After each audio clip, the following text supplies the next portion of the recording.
What is up, everybody, and welcome back to another video. Let's get right into it. So if you remember in the last video, I had just built up a brand new race bike. I pretty much walked you guys through how I built it. It was a pretty quick video and we didn't talk too much about the actual frame itself.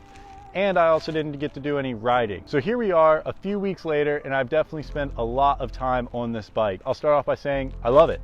It's awesome. I know that's super cliche and I'm supposed to like it, but I'll get into more details about what I specifically like about it. But basically the big topic for today is we're gonna talk about my initial experience with carbon fiber. So let's get right into it.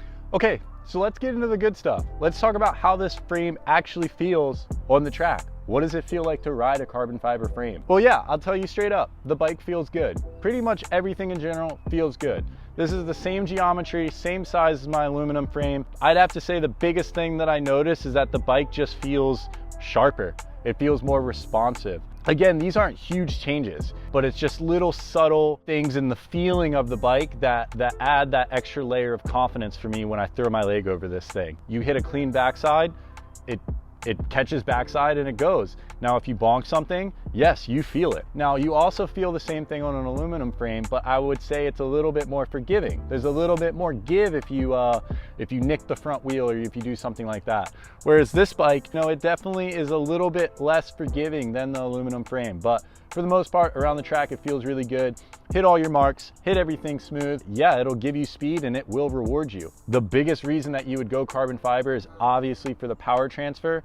Another reason would be for weight as well. Pretty much the only time that I really think like, wow, I'm actually riding a carbon fiber bike would have to be when I'm doing gates or any type of high torque acceleration, any type of efforts like that. You know, the power transfer on this thing is just ridiculous. With my aluminum frame, it was ridden for a couple seasons. There's a little bit of latency, whereas with this frame, you know, the second that I step on that pedal, I can feel the bike engaging and like ready to go. And I don't think that it's mental either, because I've gone back and forth between this bike and my sprint bike to kind of feel the difference between the aluminum and carbon.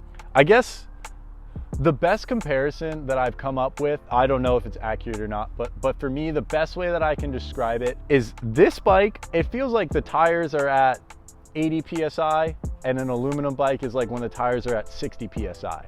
So it feels super, super similar. This one just feels a little bit stiffer. So all in all, I love the bike. It feels really good. Like I said, it feels sharp. It feels responsive. Now, again, this isn't night and day. I could still go out there and I could ride an aluminum. I'm sure I'd probably get about the same lap time, about the same gate times, but it's these little small feelings that the carbon fiber adds that for one makes me excited to ride, and for two just makes the experience more enjoyable. You know, a lot of people are gonna ask, you know, is carbon fiber faster? And you know, my argument would be, since I've gotten this bike, I have been way more motivated to ride it because for one, look at it, it looks sick.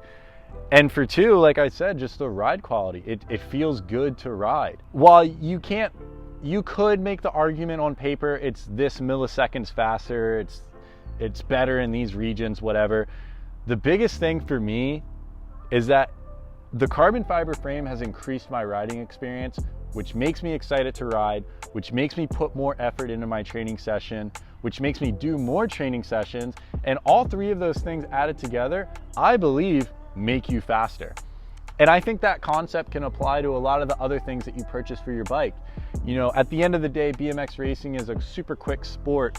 And you know, just one small lapse in concentration can cost you your whole race day. It's not like motorsport where there are parts that are specifically faster. Basically, what I'm trying to say here is, if there's something that you can buy for your bike that makes you excited to ride it, whether it's faster or not on paper, I personally believe that's the fastest option because you're gonna ride your bike more, which is gonna make you faster. Yeah, I'm on a tangent here, but I love this frame. I really don't know how else to put it. And of course I'm supposed to love it because I'm on the team and all this other stuff, but no, like I genuinely mean that. I genuinely love this frame. I'm excited to ride it. I'll be totally honest, you know, when I first got it, there was multiple times I peeked out in the garage and looked at it multiple times, but yeah, I can't say enough good stuff about it.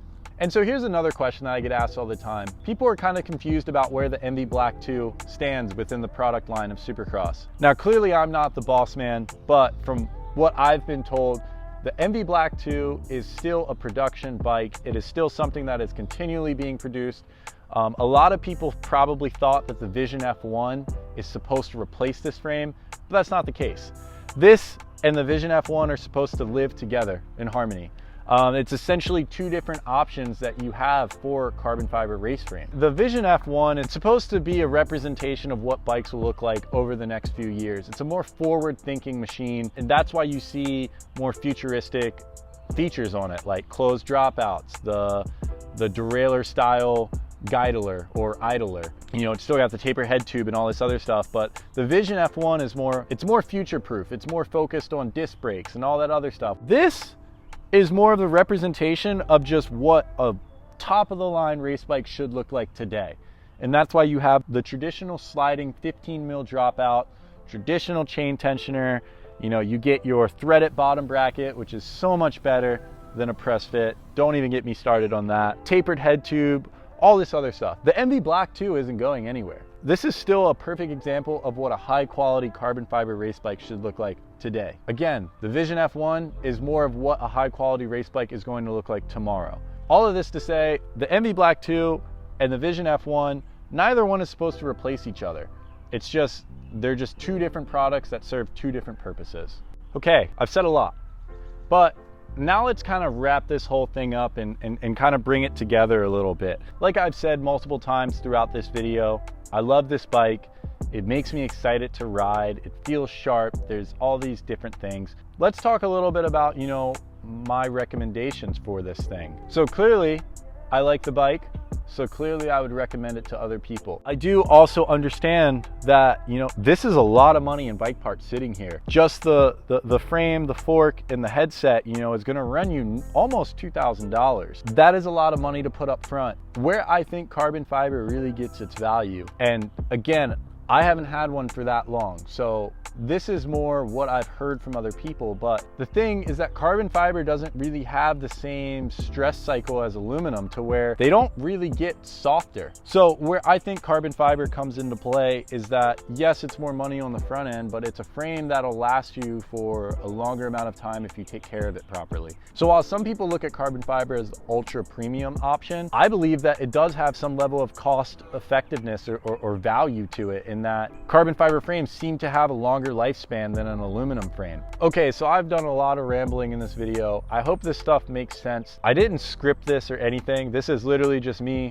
sitting in kind of the woods by myself, just talking to the camera.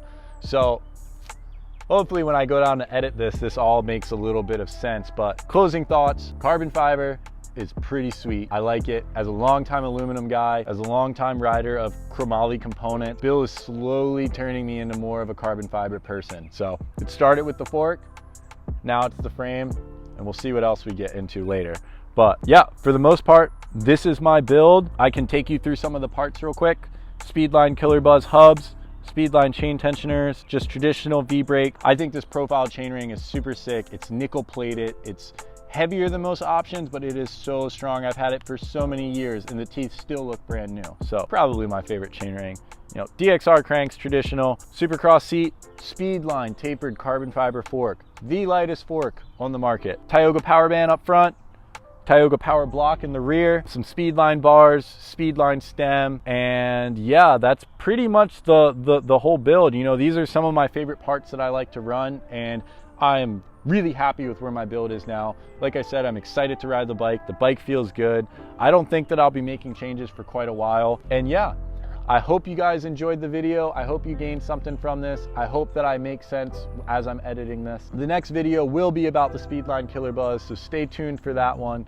We're gonna go in depth to those hubs and talk about the wheel sets and all this other stuff. But for now, that's gonna have to do it for this one. So take care, and I'll see you in the next video. Peace.